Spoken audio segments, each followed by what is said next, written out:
Hello दोस्तों कैसे हो आप सब। तो दोस्तों आज की जो कोई वैकेंसी का नोटिफिकेशन आपके लिए नहीं लेके आया हूँ। आज मैं सिर्फ आपको एक चीज़ बताने आया हूँ जो आपके काम की रहने वाली है।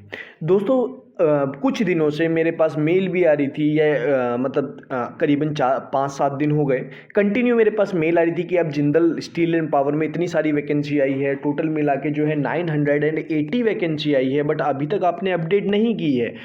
ऐसा क्यों? दोस्तों मैं अगर आपके सामने मैं पहले भी बोल चुका हूँ कि मैं 99% ऑथराइज जो बिल्कुल वेबसाइट पे होती है वही वैकेंसी लाता हूँ, और जब तक मेरे को कंफर्म ना हो जाए कि वो रियल है या फेक है तब तक मैं नहीं करता हूँ। आप देखेंगे ये जो वैकेंसी पोस्ट आउट हुई है ये हुई है 29/4 को, इसकी लास्ट डेट रखी गई है 21/5। ये इसीलिए सिर्फ ये वीडियो लाया हूँ कि ये वैकेंसी 100% फेक है। आपको कैसे पता लगाना है कि फेक आती है या फिर रियल होती है वैकेंसी? सबसे पहले तो ये इन्होंने क्या किया है कि डिग्री और diploma holders mechanical, electrical, metallurgy, electronics, instrumentation, mining, civil mine, surveying, junior engineer trainee selected candidates will undergo 12 month training. दोस्तों ऐसा पॉसिबल है? इसमें क्वालिफिकेशन क्या दी है कि आपको डिप्लोमा और B Tech mechanical, electrical, metallurgy, electronics, instrumentation, mining, ceramic, chemical, कोई भी इन्होंने ब्रांच नहीं छोड़ी है। ऐसा कभी होता ही नहीं है। मैं मान रहा हूँ कि अब वैकेंसी निकलती है, मतलब आ गई 50-100 वैकेंसी आ गई, तब उन्होंने ऑल ब्रांचेस एलिजिबल कर दी, बट ऐसा नहीं है कि वो डायरेक्ट ही एलिजिबल कर दे। सबसे बड़ी बात आपसे क्या होता है कि बहुत बंदे पैसों की डिमांड करते हैं, ये कोई भी आपसे पैसों की डिमांड की जाती है, ये भी पूरी की पूरी तरह फेक है। मैं अभी भी आपको बता रहा हूँ, अगर किसी ने इसमें अप्लाई किया है और इसकी फ़ीस नहीं दी है तो मत दीजिएगा। मैं दोबारा बता रहा हूँ, इसीलिए मैं इस जो नोटिफिकेशन है इसका लिंक नहीं डालूंगा डिस्क्रिप्शन में। मैं बिल्कुल इसका लिंक डिस्क्रिप्शन में पोस्ट आउट नहीं करूंगा। उसका रीज़न ये है कि आधे बंदे बिना वीडियो देखे लिंक पे क्लिक करेंगे और जाके फॉर्म सबमिट करने लगेंगे, जिससे मेरे को खुद अच्छा नहीं लगेगा कि आप ये कर रहे हैं। इन्होंने क्या कर दिया है कि देखिए, एक चीज़ है कि इन्होंने जो टारगेट किया है वो किया है झारखंड, उड़ीसा और वेस्ट बंगाल के बंदों को। क्यों?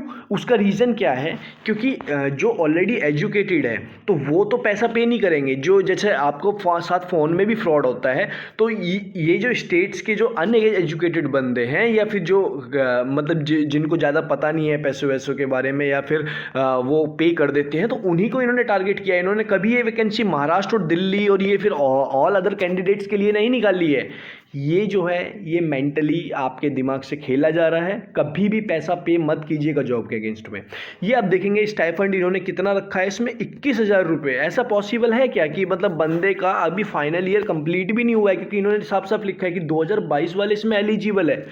दैट इज़ नॉट पॉसिबल, मैं आपको डायरेक्टली बता रहा हूँ। और ये 94 से लेके 94 से लेके 2005, यार इज़ इट पॉसिबल कि एकदम से 1,000 बंदे वैकेंसी निकाल दी इन्होंने, और उसके बाद ये 12 साल के जो एक्सपीरियंस बंदे हैं उनको तक ले रहे हैं। सच में मेरे को सुन के बड़ा अजीब लग रहा है।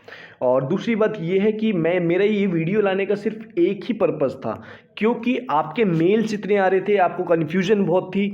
तो मैं अभी भी यही बोलूँगा कि जिन्होंने इसमें अप्लाई किया है वो छोड़ ही दिए, लेकिन आपसे फर्दर पैसों की अगर डिमांड की जाए तो बिल्कुल मत दीजिएगा। अगर आपने लास्ट में पैसे दे दिए हैं तो कोई प्रॉब्लम नहीं है, क्योंकि इन्होंने क्या किया है आप देखेंगे, इन्होंने जो एप्लीकेशन फ़ीस रख दी है वो 250 रुपये रख दी है। मैंने आपको कितनी बार बोला है कि आपसे 250 तो छोड़िए, अगर आपसे 2.5 रुपये भी कोई लेता है तो आपसे वो जॉब नहीं देगा, बिल्कुल नहीं देगा। मैं कितनी बार आपको बोल के थक चुका हूँ, चाहे आप फाइनल ईयर वाले हो या कुछ भी। क्या होता है, गवर्नमेंट फीस लेती है अगेंस्ट एग्जाम, या फिर गवर्नमेंट जो भी फीस लेती है, अगर गवर्नमेंट एग्जाम क्रिएट कराती है तो वो लेती है आपकी फीस के, या फिर आपको इंटरव्यू में बैठने के, क्योंकि उसमें पूरा मैनेजमेंट होता है, उसमें पूरा कॉलेजेस बुक करने होते हैं, उसमें पूरा सीट्स बनती हैं, वो सारी चीज़ें, रिजल्ट आउट होता है तो वो सारी चीज़ें, सर्वर को पैसा देना पड़ता है, तो वो एसएससी वाले या वो उस वजह से पैसा लेते हैं। बट ये प्राइवेट वालों को लेने का क्या मतलब है? ये सीधा सीधा आपके साथ फ्रॉड है। गलती से भी 1 रुपया भी पे मत कीजिएगा।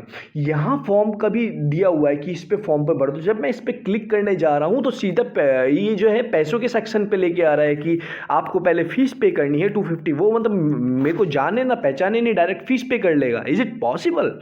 कभी मत कीजिएगा। और मैं आगे के लिए भी आपको बोल दे रहा हूँ कि कभी जो आपसे पैसा लेता है उसको सिर्फ इतना बोलना है। देखिए, आप उनके अगेंस्ट में एक स्ट्रिक्ट एक्शन लेने जाएंगे तो आप फेल हो जाएंगे, क्योंकि उनका ग्रुप है। आप किससे, देखिए कब तक लड़ सकते हैं किसी से, कि एक एंड लिमिट होती है, लेकिन जिसको सुधरना ही नहीं है उसके लिए तो उसको तो छोड़ दीजिए कि यार भाड़ में जाए। बट मैं यही बोलूँगा कि आपके पास किसी का फ़ोन आए और वो आपसे बोले पैसे के, तो उससे सीधा सिंपल सा एक चीज़ बोलनी है, भाई देखो मैं आप मेरे को जॉब दे दो, मैं जब मेरी जॉब लग जाएगी, जॉब लगने के बाद ऑफर लेटर पे भी पैसे नहीं देने हैं, जब मेरी सैलरी आ जाएगी तब पूरी सैलरी आप ले लेना फर्स्ट मंथ की। आप 200-250 रुपये छोड़ो, मैं आपको जितनी आप ज़्यादा सैलरी करवाओगे, 20 करवा दो, 25 करवा दो, सब आप रख लेना। वो अपने आप ही फ़ोन काट देगा और ये बोल के काटेगा, अच्छा मैं आपको बताता हूँ। इसके बाद वो आपसे बात नहीं करेगा। इसीलिए मैं आपसे बोलता हूँ कि आप जो है टेलीग्राम चैनल का जो लिंक दिया है उसके डिस्क्रिप्शन में उस पर जल्दी जाके उस पर जाके जल्दी से कनेक्ट हो जाए, क्योंकि मैं सारे अपडेट वहाँ लाता हूँ। और मैं अगर ये जिंदल का मेरे सामने नोटिफिकेशन ये जो 29 को निकाला है, ये मेरे पास 30 को ही नोटिफिकेशन आ गया था, 30 को ही नोटिफिकेशन आ गया था। बट मैंने पोस्ट आउट ना करने का रीज़न सिर्फ ये था कि क्योंकि ये फेक थी, मैंने इसको इग्नोर किया था। तो अगर किसी ने किया भी है तो मैं उनके लिए यही बोलूँगा कि आप अगर किसी यूट्यूबर ने अगर ऐसा पोस्ट किया भी है, एक दो ने किया है, मैं उनके लिए नहीं बोलूँगा, बट मैं ये बोलूँगा कि अगर आपने किया है तो आप अगर क्योंकि आप इन्फ्लुएंसर हो, अगर आप ही गलत पोस्ट डालोगे तो सही आपको देख के बहुत बंदे इन्फ्लुएंस होते हैं। तो अगर आप ही गलत पोस्ट डालोगे तो फिर आगे क्या चलेगा। तो आप भी थोड़ा एक बार इसको जज कर लिया करो कि ये रियल है या फेक है, तभी आप पोस्ट किया करो। बट डजेंट मैटर, वो छोड़ दीजिए। बट जिन्होंने पे किया है ये 250 रुपीज़, वो भूल ही जाइए कि उनका रिप्लाई आएगा। बट आप, मैं बोल रहा हूँ कि अपना कार्ड सिक्योर रखिए, या कार्ड कुछ दिन के लिए बंद कर दीजिए, या फिर मोबाइल में ऑप्शन आता है डीएक्टिवेट करने का, क्योंकि आपके कार्ड की डिटेल उनके पास चली गई है। दूसरी बात ये कि आप ये बोलते हैं कि हमारी डिटेल उनके पास कैसे चली जाती है। आपका फ़ोन नंबर से लेके आपके मोबाइल में कितने फ़ोटो हैं वो तक उन्हें पता है। क्यों? क्योंकि आप जो है छोटी छोटी सी जो जॉब की ऐप्स होती हैं, साइन हो गया, या फिर ये छोटी छोटी सी जो ये मतलब जिनको कोई लेना देना नहीं है, आपने कहीं भी जॉब का देखा, उसको ऐप को डाउनलोड कर लिया, तो उसमें आपसे ऑथराइजेशन मांगा जाता है कि आपका हम कैमरा चला सकते हैं, आपकी लोकेशन चला सकते हैं। उनको ये तक पता है कि आपने दोपहर को खाना क्या खाया है। तो ये तो भूल ही जाइए कि आपका डाटा नहीं है, सबका डाटा उनके पास है। बट आप जो है कोई ऐप भी अगर यूज़ कर रहे हैं तो उसको भी देख लीजिए कि हाँ यार, उस पर रिव्यूज़ क्या है, उसके स्टार कितने हैं। तो इन चीज़ों पे नहीं तो किसी दिन आपके फ़ोन का जो डाटा होता है वो भी उनके पास चला जाएगा और आप ब्लैकमेल होने शुरू हो जाओगे, अगर आपके फ़ोन में कुछ ऐसा है कि जिससे आप ब्लैकमेल हो सकते हो। आपके काम की चीज़ रहने वाली है, इसीलिए मैं बोलता हूँ वीडियो को सब्सक्राइब ज़रूर कर दें। तो दोस्तों, वीडियो अच्छी लगे तो वीडियो को लाइक ज़रूर करें, चैनल पे नए हैं तो चैनल को सब्सक्राइब करना ना भूलें, और अपने दोस्तों तक शेयर करें, क्योंकि उन्हें भी ऐसी इन्फॉर्मेशन के बारे में पता लग जाए। तो चलिए मिलते हैं नेक्स्ट वीडियो में, तब तक के लिए जय हिंद।